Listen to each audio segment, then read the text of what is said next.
Iblis membawa Yesus ke gunung yang sangat tinggi dan menunjukkan semua kerajaan di dunia ini serta segala kekayaannya kepadanya.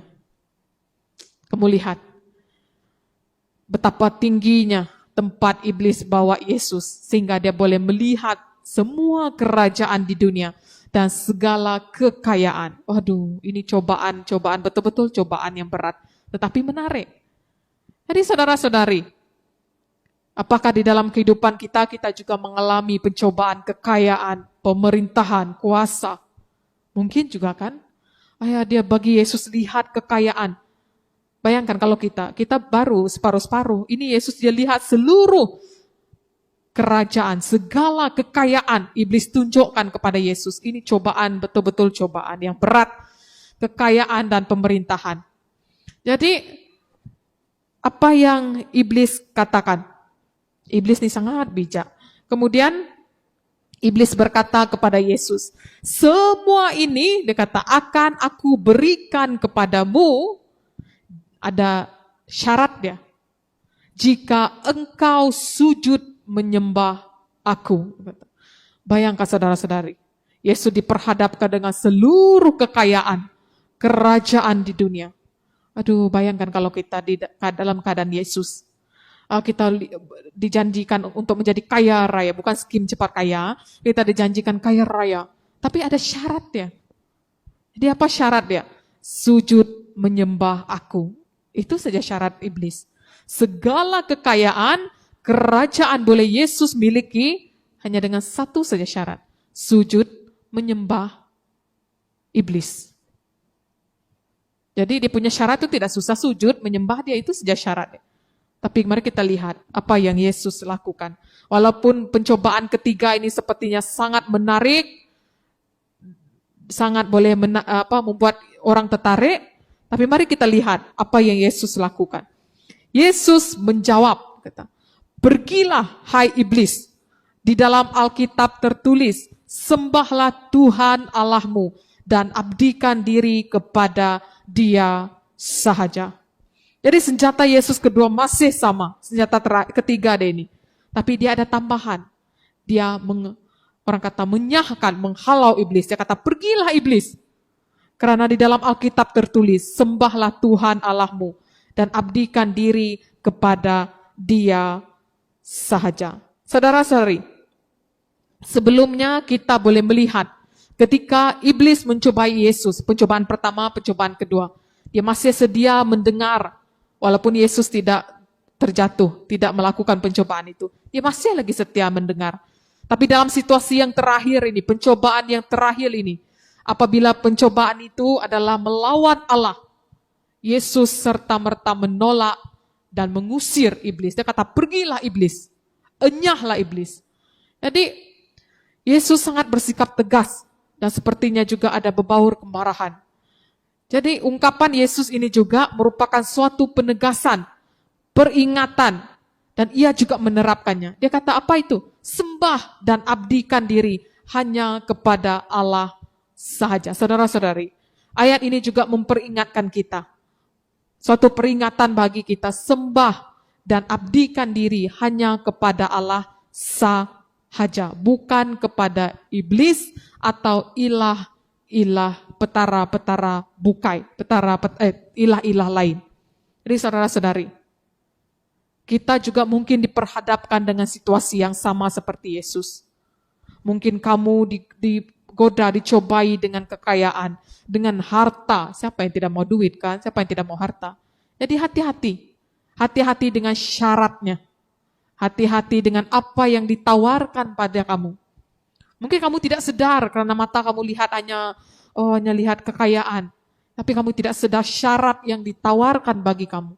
Apakah itu melawan Allah?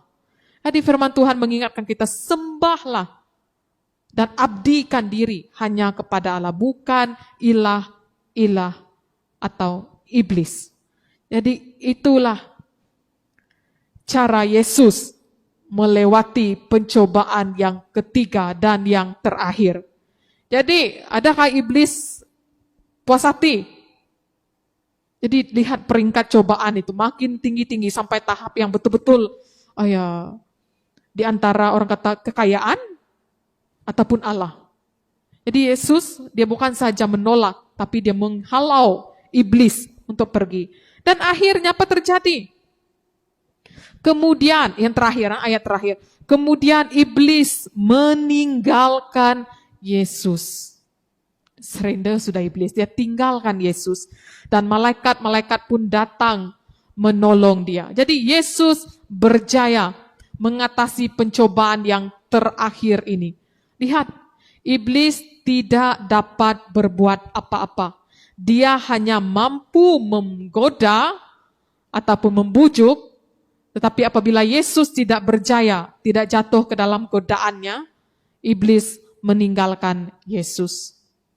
Saudara-saudara, itu yang saya katakan tadi, kita selalu katakan bila kita terjatuh, bila kita berdosa, jatuh ke dalam pencobaan, kita selalu salahkan iblis. Iblis yang menggoda saya.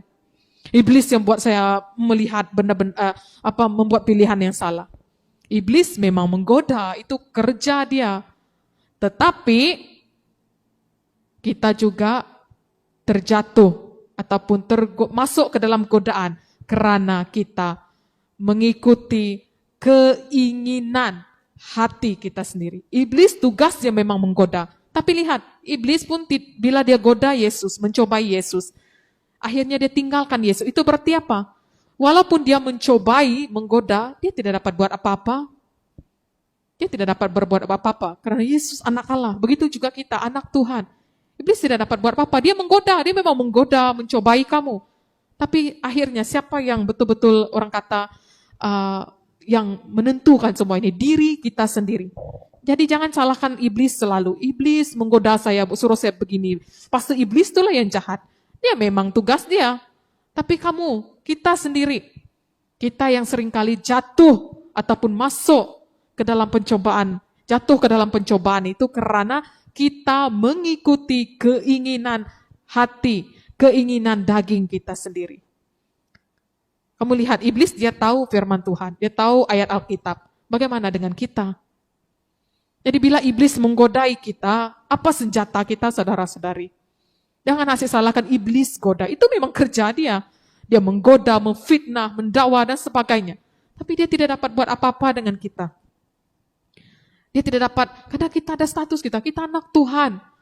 Jadi itu Allah lebih berkuasa daripada iblis. Jadi dia tidak dapat buat apa-apa, dia hanya dapat menggoda kita. Orang kata merisik-risik, membisik-bisik saja. Jadi selebihnya diri kita sendiri. Kita yang ikut keinginan hati kita, biarkan diri kita tidak melindungi, membungkusi kita dengan senjata yang patut menjadi senjata kita.